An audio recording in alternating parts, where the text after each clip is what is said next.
This is FLOSS Weekly. I'm Doc Searls. This week, Dan Lynch and I talked to Kosta Peric in what's part two of the one we had last week with Mojave. He's the chairman of the board of Mojave, but he's all into digital public goods and all kinds of stuff you don't know about how the poor people in Africa, with help from foundations like the Gates Foundation, which he works for, and other big companies, are actually kind of taking the lead toward our cashless future. There's a whole lot of meat in this one, and that is coming up next. Podcasts you love from people you trust. This is TWiT.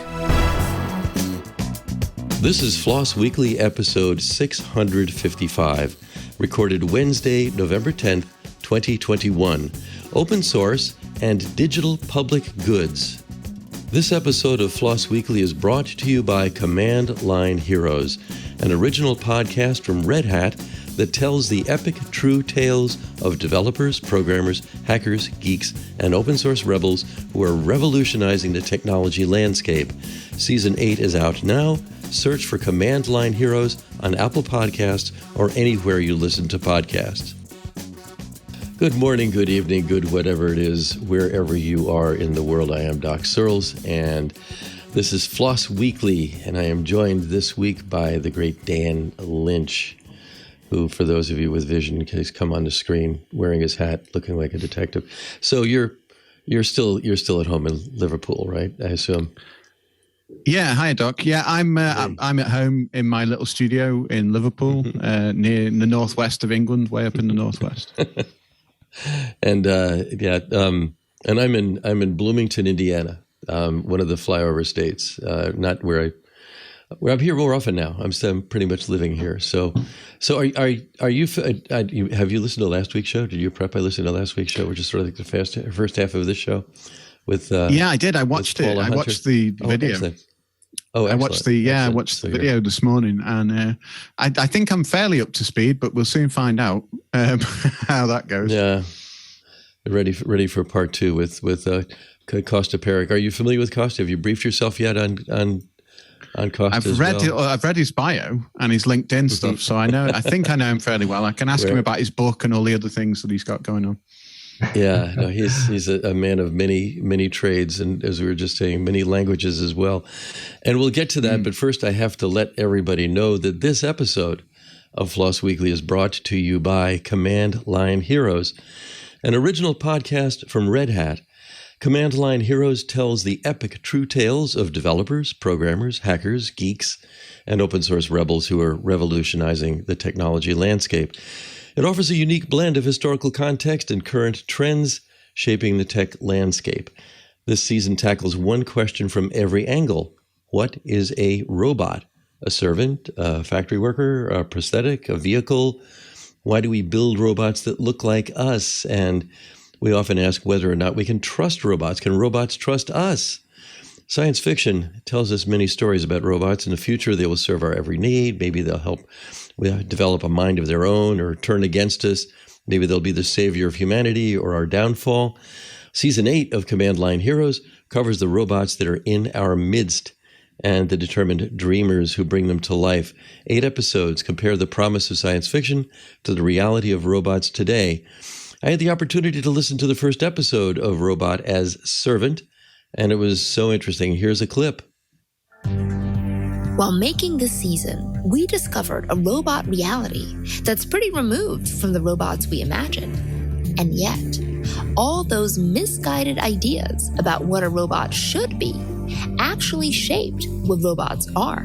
And no robot fiction shaped things more than the story we told ourselves about robotic servants. This award-winning podcast, by the way, is hosted by Suran Yudbarak and produced by Red Hat. And again, Season 8 is out now. Search for Command Line Heroes on Apple Podcasts or anywhere you listen to podcasts. We'll also include a link in the show notes. My thanks to Command Line Heroes for their support. So our guest today is Kosta Peric. I know Kosta. We worked together. I worked for Kosta in the past in Belgium, in fact, where I last saw him for Swift, one of the many fine companies in his past and future. Anyway, he's a technologist. His interests lie at the point of fusion between technology, payments, and innovation. He's Deputy Director of Financial Services for the Poor at the Bill and Melinda Gates Foundation, leading the Level 1 project initiative to foster development of payment platforms to serve the poor. He's the chair of the Mojave Foundation. And for close listeners who heard last week, this is part 2 of our Mojave podcast. We had Paula Hunter on last week. She runs the thing. He's the chair. They make open source software, making it easy and free to interconnect payment systems. So without any more on that, welcome aboard, Kosta. I'll see you in a second there for those with vision. Yeah, and you're in Belgium now, even though there's mountains in your background. These mountains are in Seattle, from the Olympic Mountains in Washington State, but I am in Belgium speaking right now. Yes. So tell us about the. Meet you, Doc, again. Yeah. Yeah, it's a pleasure to see you too. So tell us a little bit about the overlap here, and what are you doing as the chair at Mojaloop, which Paula runs? But tell us a little bit about, brief us again on what exactly Mojaloop does, goes beyond my bio I had, and then what you're doing as chair and the kind of connection with the Gates Foundation. Okay. Yeah, so Mojaloop is an open source software, and I tend to call it digital public good, but we'll certainly talk about that later. Open source software that allows to easily interconnect digital payment providers, be it banks or mobile money or other digital financial providers together in an interoperable platform that actually we know are suitable, adequate, and actually covering the needs of the poorer or poorest population that needs payments. And so I'm the chair of the Mojave Foundation because the Mojave software was originally created at the Bill and Melinda Gates Foundation, where I work, and where I'm deputy director in the Financial Services for the Poor strategy, whose goal is to connect the estimated 1.7 billion people that are unbanked, as we say, who have no access to any financial service other than using cash. So to connect these 1.7 billion people to some form of adequate financial services that allow them to use other means than cash. The reason why there is a financial services for the poor strategy at the Bill and Melinda Gates Foundation is because we know that by being able to access financial services and not use cash actually allows the underprivileged and poorest people on the planet to participate to the economy of the countries where they live, to optimize and save time, increase their security by not using cash, and be able to better manage perhaps the micro or small enterprise that they run. Doc, I have to say to you, having now been working 8 years at the Bill and Melinda Gates Foundation, but I also spent all my teenage years in Burundi, in Africa. I can tell you that actually it's very expensive to be poor. Why? Because you deal with cash.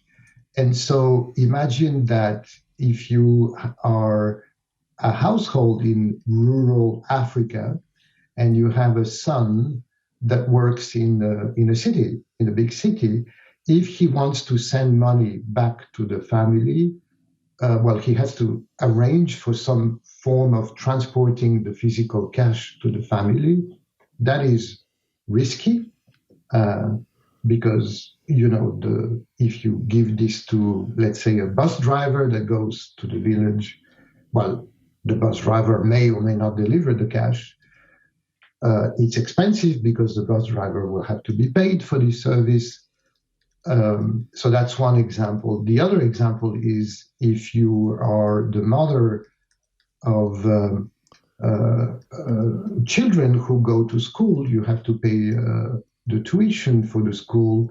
Well, you'll probably have to walk to actually get to the school to hand over the cash.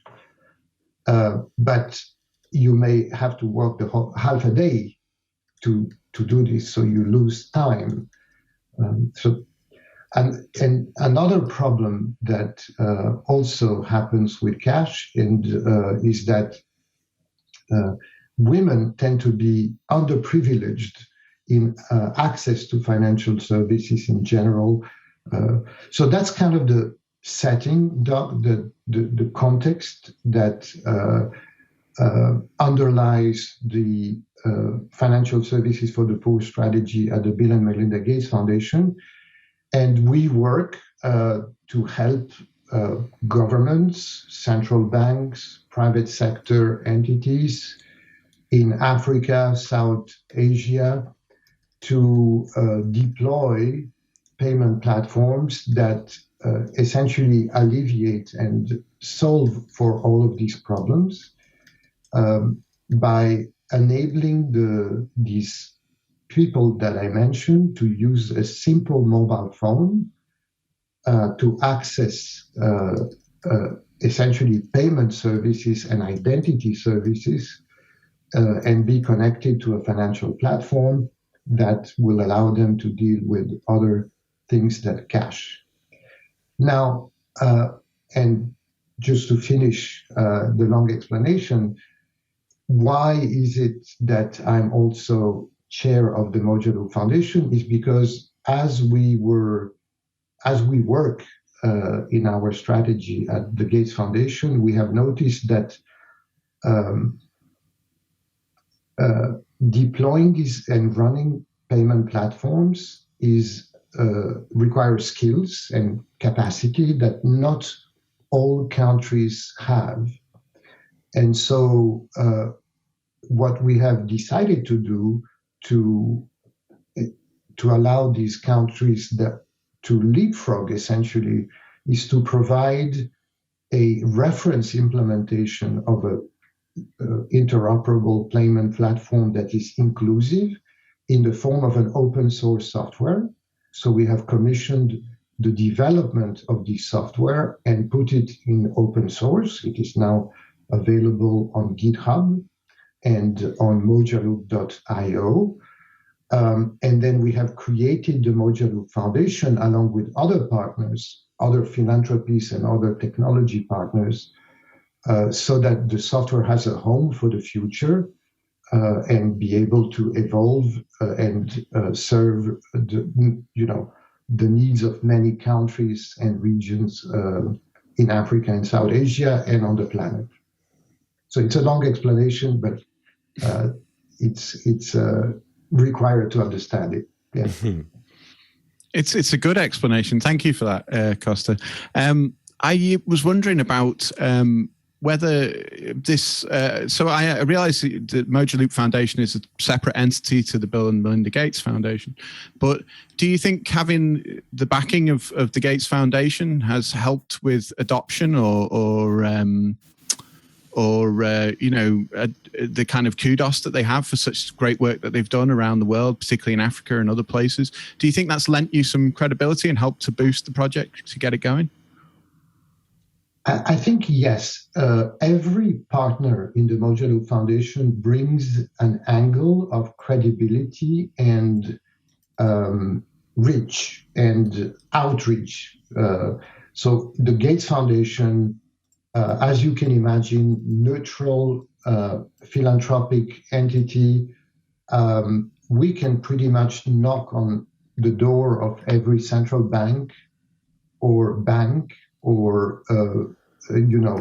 telco provider in Africa and be listened to. We are capable, we are neutral, so we can put competitors together to discuss the use and the collaboration required to put together and run a payment platform that is, as Paula was explaining in part one, the plumbing that is necessary to make this happen. So yes, the Gates Foundation obviously has the neutrality and the outreach to be able to do this, but other partners, philanthropic partners in the Mojave Foundation, such as Rockefeller Foundation, is the same angle.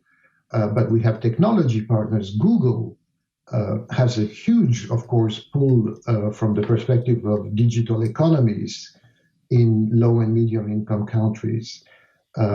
We have Ripple on the board and sponsor, who are an advanced player in the payment space. So all of the partners that are, as we say, the founding partners of the Mojave Foundation have been assembled to have the credit, to add to the credibility and the outreach of the Mojave Foundation.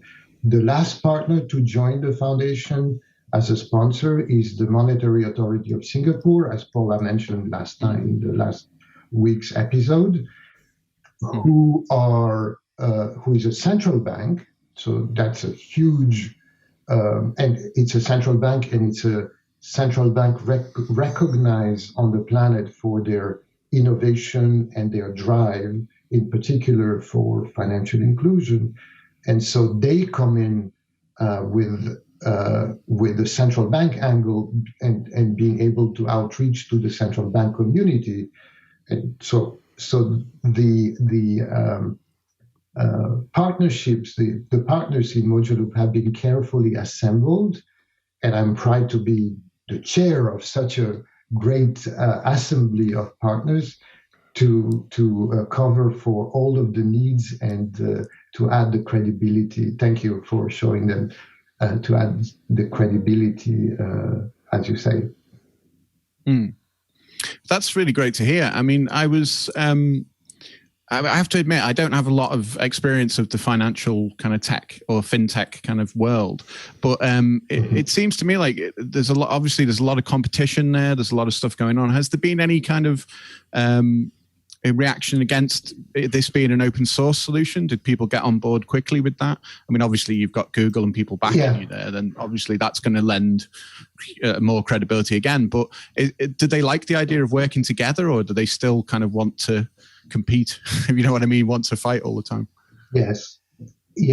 And, it's a very interesting question. And let me go back to my experience and history in my career back to Swift. I worked many, many years at Swift. And Swift is an interesting organization that is actually a cooperative of banks who are competitors, by all means, fierce competitors in countries and regions they work. But they also came to the realization that it is actually necessary to also collaborate on these things that are non-competitive, that actually that needs to be done, but that don't bring competitive advantage to anyone. As we say, the plumbing, you need to have a reliable mechanism to deliver payments. You need to have, fraud management. You need to have reporting. All of these things don't bring any competitive advantage to any commercial company, but yet need to be done. And so it's kind of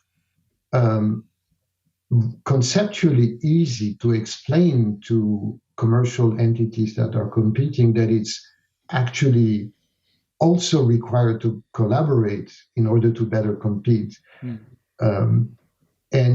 But it does work. It's when you talk to them, this notion of collaborative to work on platforms that then can add value, that each of them can value their own value add on top of the platforms, actually works. And a great example in the history of the Mojave software and the foundation is exactly this, when Orange and MTN, who are fierce competitors in Africa on the mobile money space, have realized that it's actually important also to collaborate to establish essentially a neutral payment platform that can transport payments between their operations, because it simply makes sense in terms of cost control, in terms of investing together in managing these platforms. It actually makes a lot of sense. So they do come to that realization. Mind you, it may take months, years to get there, but we actually get there. That's great. That's really great to hear. I mean, you talked about collaboration and sharing and so on of information, and it brings me kind of clumsily to my next question. That wasn't as good a transition as I hoped. But I was reading today about Interledger, which you're also on the board of. Yes. And this is an open protocol for exchanging between these different platforms. Can you tell us a bit about Interledger and how that fits into the overall, overall system? Yes. So if we kind of double click a little bit on what a payment platform is, actually, an interoperable payment platform is, there is a number of functions there. One function is name mapping. So how can we map a phone number? Because typically in these new real-time payment platforms, the way you identify the destination of a payment would be with a phone number. And so you need to find a way to map a phone number to an account at some financial provider. So that's one function. The other function that is important is to actually effect the payment, to execute the payment in a way that is certain.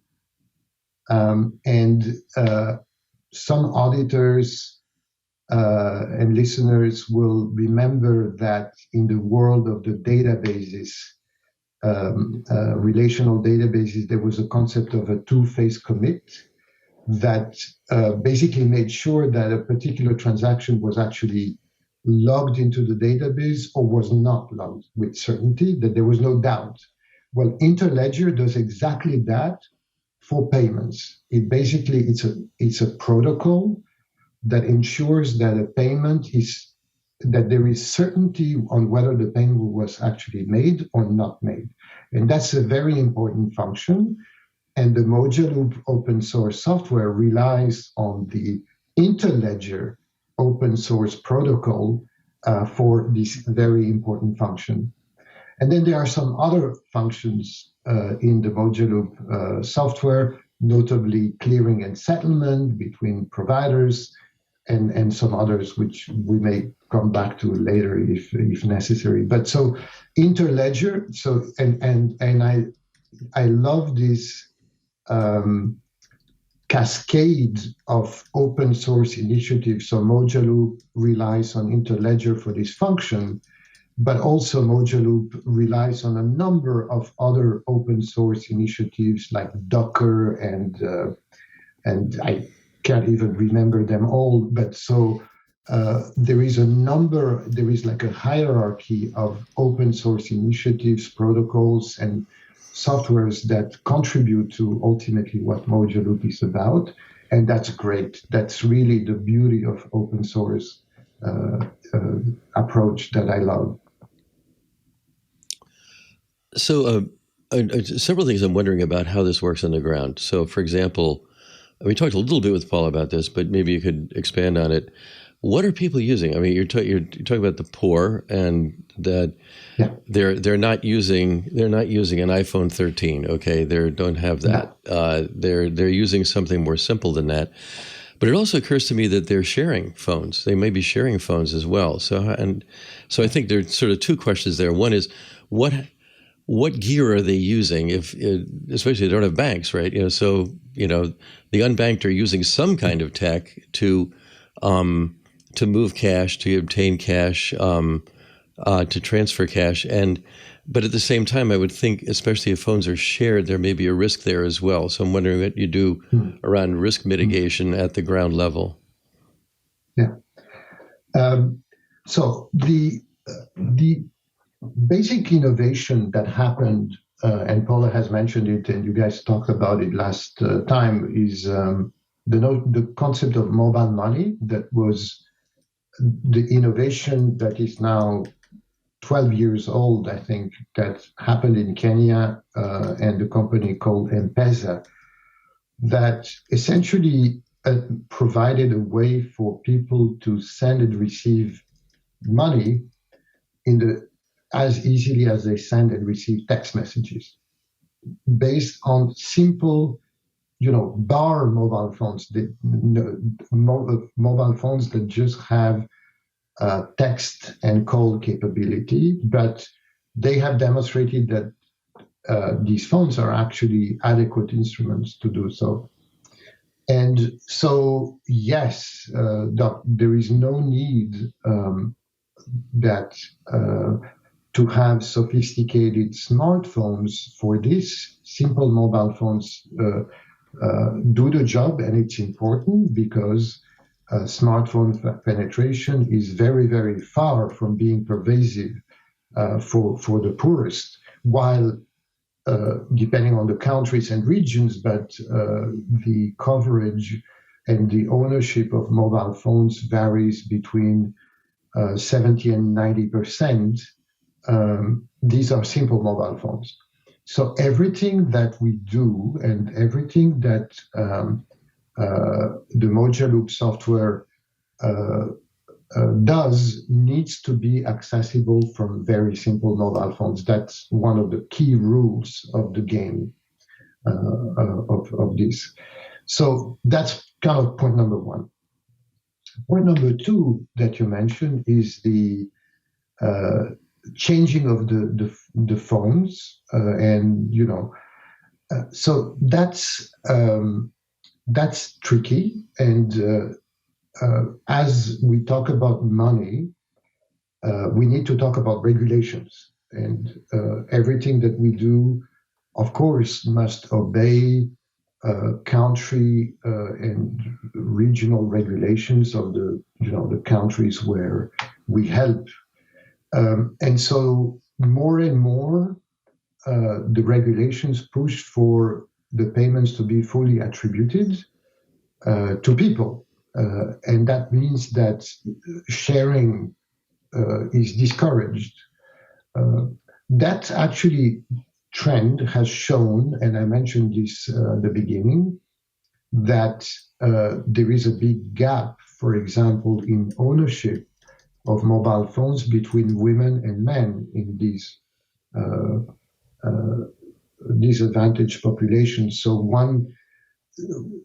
when all of this to say, Doug, that when we help, we need to make sure that whatever is designed ultimately based on Mojave is designed for women, because if you design in general, we observe that it will be designed for men.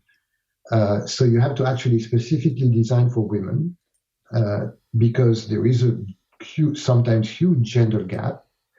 And hence it's important to keep in mind the needs and the use cases that are relevant specifically to women, because that will allow eventually women to use their own phones, while today they may have to actually share and use the phone of her husband for the needs that she has, and that may be more or less difficult.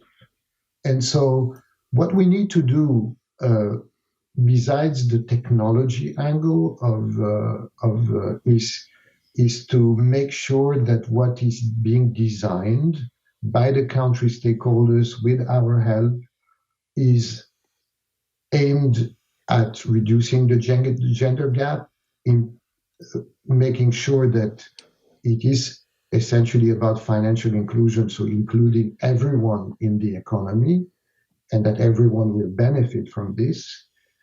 And, that all of these efforts actually indeed ultimately serves the poorest population. So, Kosta, this is generating quite a bit of chat in our IRC channel. We've got a couple of questions here for you from that. Sure. So, Virgil asks about the Hawala banking system. Could they use the Hawala system? I don't know if that's something you can speak to or not. Yeah. So I'm not the Hawala system is the precursor, the non-digital precursor to Western Union. Essentially, it's a ancestral way where money can be transferred by having essentially correspondence in villages or countries or towns, so that if you go to one Hawala agent, he or she can take your money and then instruct another Hawala agent at a destination country or town to give the money to someone else. And so this worked, and this works, but it's cash-based.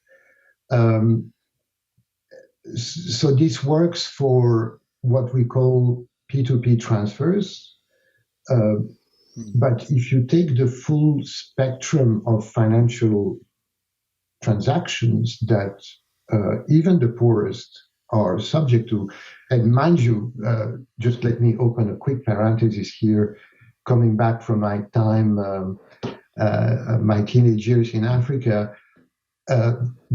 I already mentioned that it's expensive to be poor. The other surprising thing is that if you look at how the poor live their lives with respect to payments, they actually make a lot of transactions, lots of tiny transactions. So a poor household will not buy a carton of milk, once a week. They will buy one pack of milk, or even maybe they will, use a smaller quantity, because that's the money they have right at that moment. Or you would buy one cigarette rather than a pack of cigarettes. Anyway, so there is a huge number of small transactions happening because it's money that flows in as they go. So just to close that little parenthesis to explain. And so now taking the household like 5, 6, 10 people, they do all these transactions every day.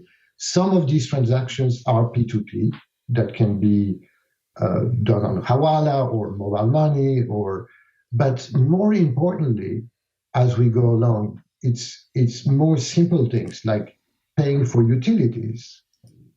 There is no way to do that other than if you're cash based, other than walking and giving that money to the shop or the agent, receiving salaries from a bank account to your wallet, paying for things at a merchant, receiving money, especially in the COVID pandemic, that was hugely important. Countries who had digital delivery mechanism to provide aid to people in the COVID pandemic were hugely more successful in actually delivering that aid than using cash, of course.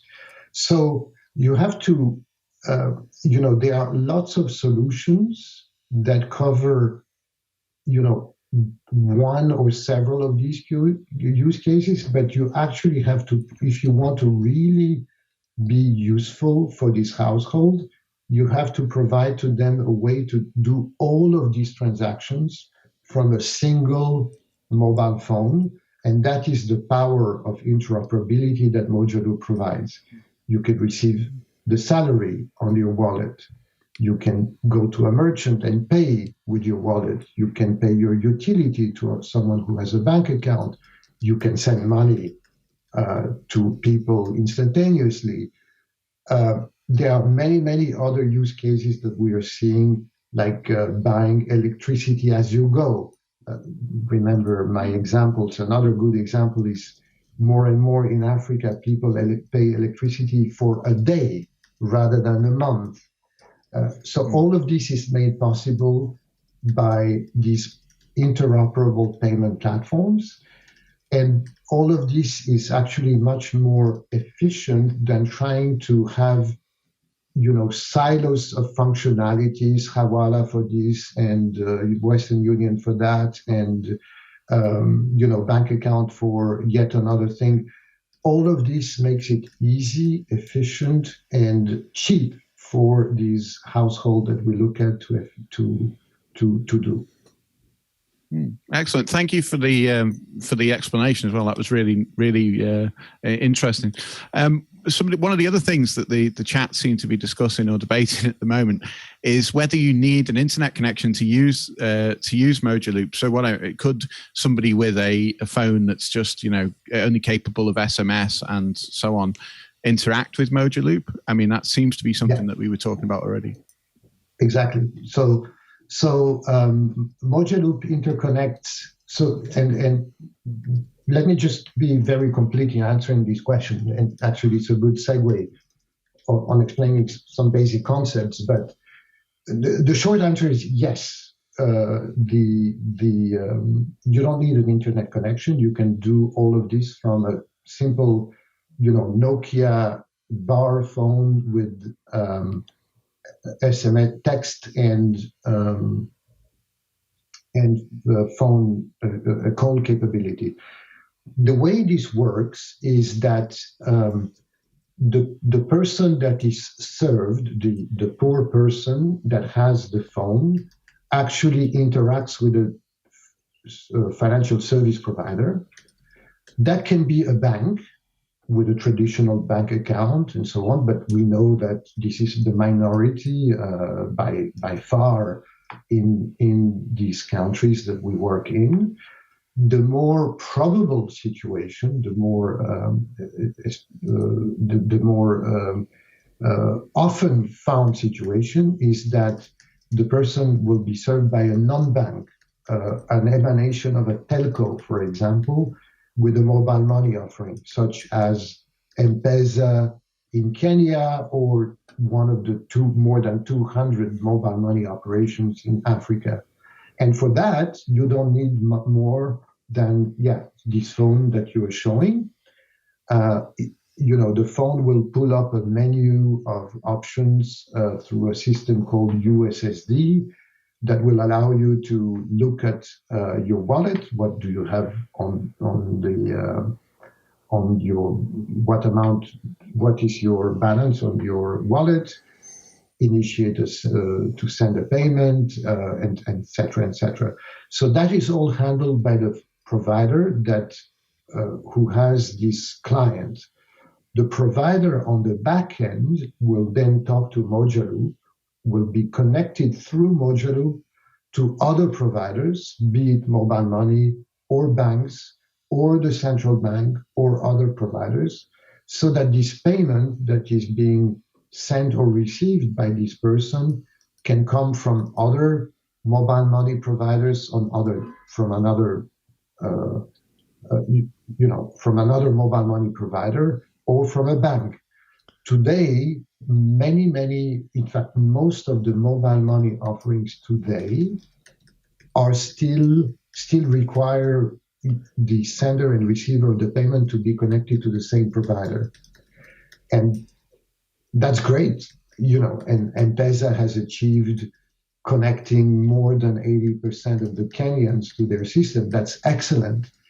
But in many other countries, there is no such situation. So it's important to, it's a limitation if you can only send money to people who are connected on the same provider. It would be, can you imagine if you had a mobile phone and you could only call people on the same network that you are on? That would reduce the function of the phone drastically. And so that's what Mojaloop is all about, is actually making all this interconnectivity and the reach, hence, of the person holding that phone, as I mentioned, to be able to reach not only not only to send, P2P money to other people on the same network, but on other networks, receive salaries, receive money from the government, pay for utilities, and so on and so on. Essentially, a person with that simple mobile phone becomes part of the country's economy, while before they were totally excluded. Excellent, and that's a really great explanation. And also, I was thinking about the asynchronous kind of nature of all this as well. Is that so? The system, it seems, if I was to, I don't necessarily have an internet connection right now, but I may be able to connect later on today when I'm in a different location. Yeah. Could I store transactions in my wallet or store things to be then dealt with later as I connect? That can be, the basic system needs to have at least a GSM signal on, most of the offerings, but there are some providers that offer some offline capabilities as well. It really depends on how, sophisticated the provider is, but we have seen cases of offline capabilities being offered to the users as well. Yeah. It's not really a function of Mojaloop, it's more a function of the provider of the service to the end user. It occurs to me that hearing you go through all of this, it's interesting that Dan brought up the asynchronous nature of it. Yeah. Just it's come up in the last few months that asynchronous actually scales better than synchronous does. Just in general, mail, old-fashioned mail is asynchronous, right? Texting is asynchronous. Conversation, like we're having now, is asynchronous. I mean, it's half duplex or simplex. It's not full duplex at all times. And it strikes me that, and it's possibly related to that you guys are, and all your various partners and the people on the, doing this stuff in Africa and in other places that we would call disadvantaged, maybe advantaged in the sense that you're taking the lead on the cashless future. We talk about the cashless future here, but everybody here has normal wallets, that they put in their pockets and carry cash in still, and credit cards and other things that might actually be primitive, next to a Nokia candy bar phone that is capable of looking in your wallet, doing all these things you're talking about. It's kind of like it's easier to carry around a harmonica than a whole band, and maybe that's right. That's what this is like. Do you think you're taking the lead with that kind of thing? Is that too bold a statement? Yeah, I don't know. Actually, it's my passion, and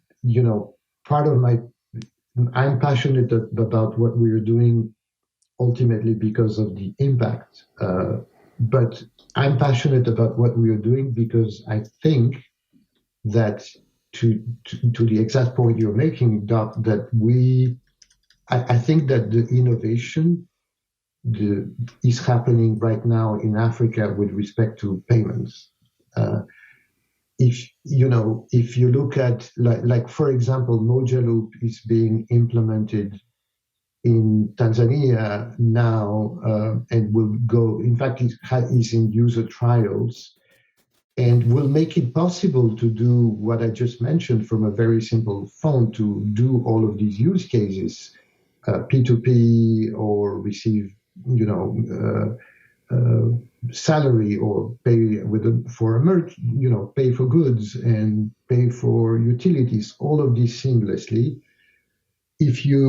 I just recently was doing some transactions. I live in the United States, so now we have I've been told, a real-time payment system. But then I wanted to do a transaction, and the bank I bank with told me, yeah, you can do a real-time transaction with this bank for this type of transaction, but not with this other bank. And it's like, what good is this if I have to now go through terms and conditions to understand if I can send a payment to Europe is much more advanced in this. From this perspective, the United States is a lot of silos when we talk about payments. Europe is more integrated, but you still require in Europe a bank account and a debit card to be fully enabled. And in Africa, we're showing, the stakeholders in Africa that we help are showing that are leapfrogging all of this and are showing what new modern payment platforms will look like. And that's what's so passionate for me as a technologist. You mentioned, Doc, I'm like a fusion of payments and financial inclusion and technology. And that's what's passionate. That's also what's passionate about this job. So it strikes me you're working in almost, I almost imagine a three-dimensional graph of where your activities are, but also what's going on in the world. On the one hand, you're working with the poor in Africa and sort of in general. You have this background in Burundi, which is news to me. That's really cool. But at the same time, you're at the Gates Foundation, which, a couple billionaires put together. And you're also bringing together all these partners. And we've had people on here from the Linux Foundation as well. Linux Foundation does a similar thing in the sense that they're kind of a United Nations for big companies that are trying to work on things together. And the problem you just talked about in the U.S. is the siloization of so much. And we're very competitive here, and especially big companies get competitive in ways that don't help the customers at all.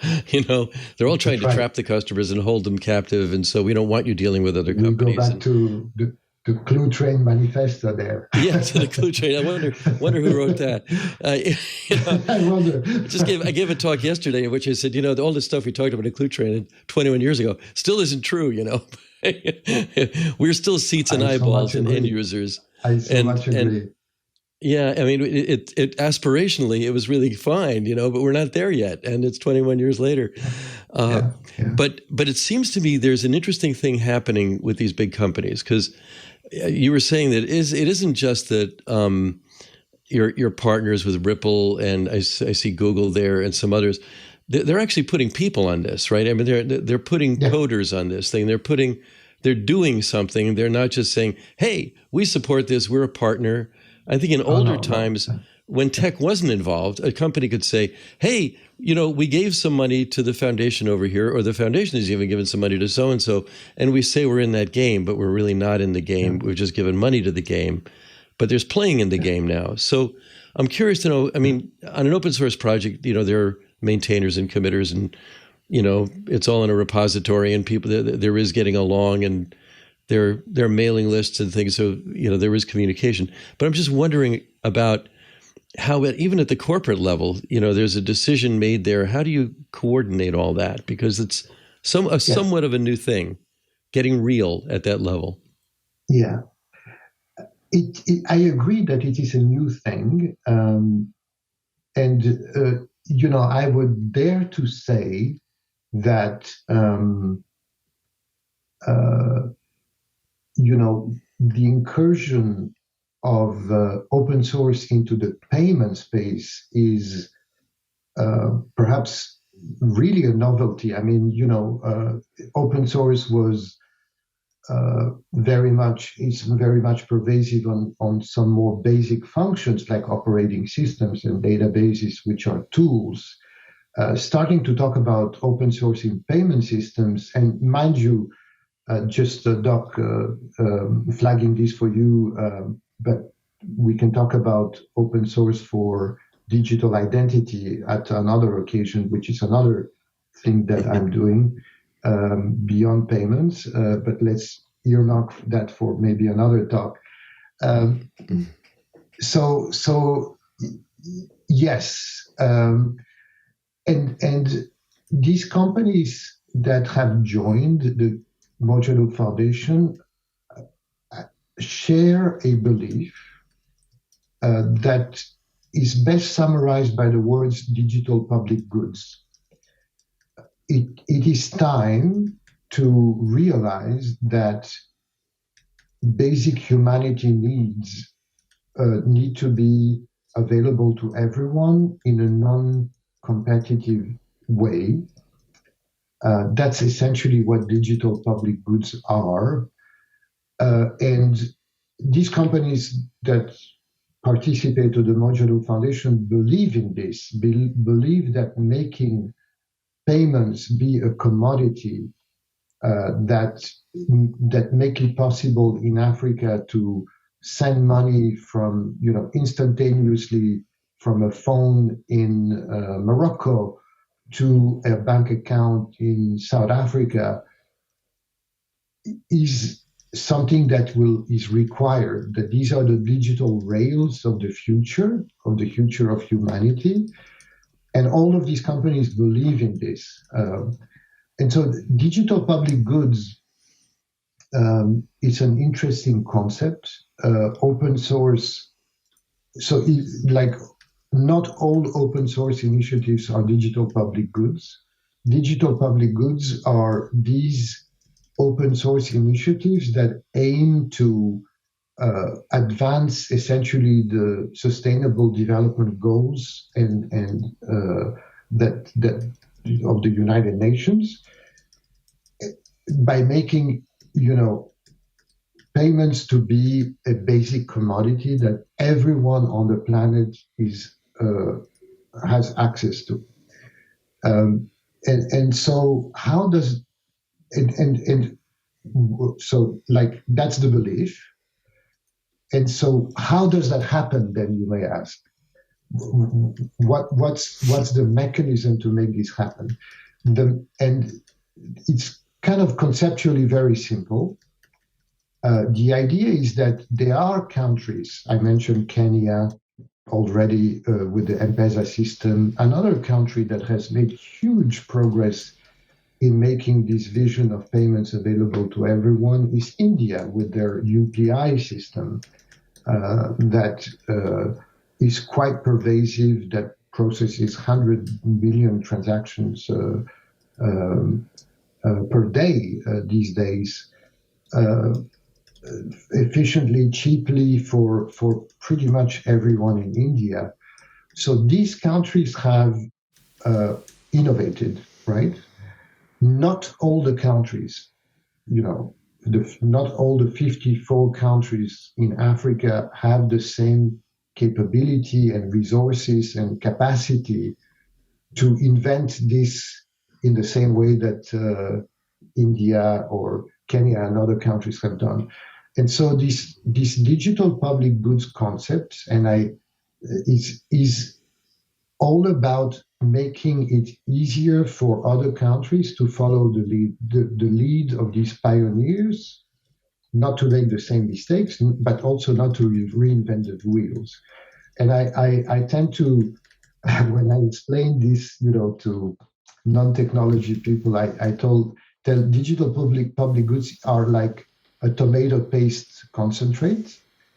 It's a concentrate of knowledge and skills, in the same way that the tomato paste is a concentrate of many tomatoes. Well, a digital public good is a concentrate of expertise and skills that were gained in some context, and now this is made available to many other people who don't have to reinvent all these wheels and not make all the same mistakes, of course. And so that's great. Digital public goods are an ingredient. So the nice thing about it is they don't impose that, to country stakeholders to do things in a particular way. It's open source, so they can adopt the technology, but adapt it to their needs and their sovereignty requirements and their, data ownership requirements. Open source, that's the beauty, is you can benefit from the experience of others, but you can adapt it to your needs. And also open source digital public goods in this world of cybersecurity risks, increasing risks, is great because, you can sit down and have a developer look at the code and, there is nothing hidden.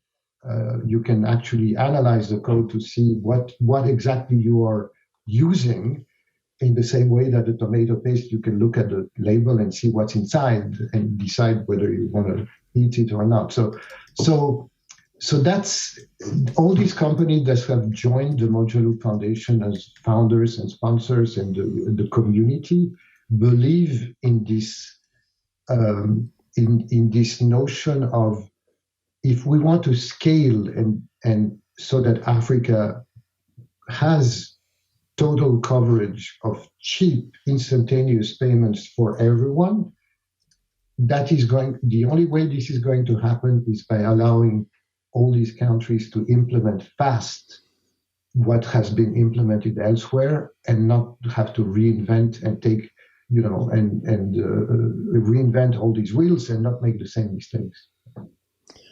So this has been a very fast hour. I think it feels faster than any other hour we've had, and they're all the same.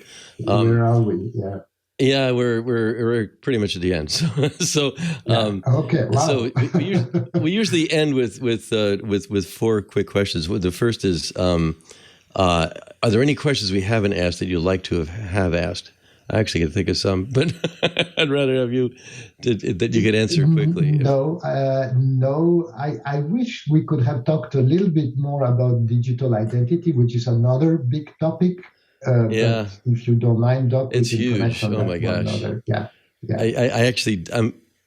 I know. I'm actually going to work. I worked with another foundation on exactly that in Africa and India as well, and mostly India. That's great. And in that case, but they're backing out of it. They gave up, basically, is the story. Okay. And so you and I could probably have a phone call about this, or a separate Zoom call about this, because it's an interesting thing. And I'm not knocking.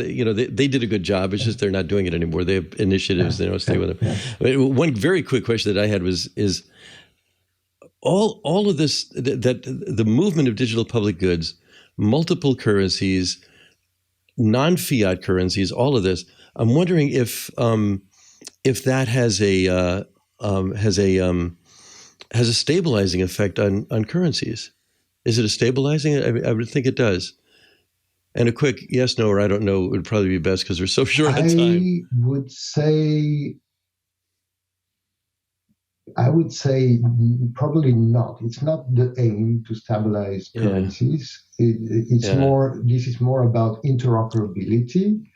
It probably has some positive effects on liquidity being available in a much broader and easy to access way. But I don't think we can say Mojave will help stabilize currencies. No, that would be, I think, a little bridge too far. Yeah.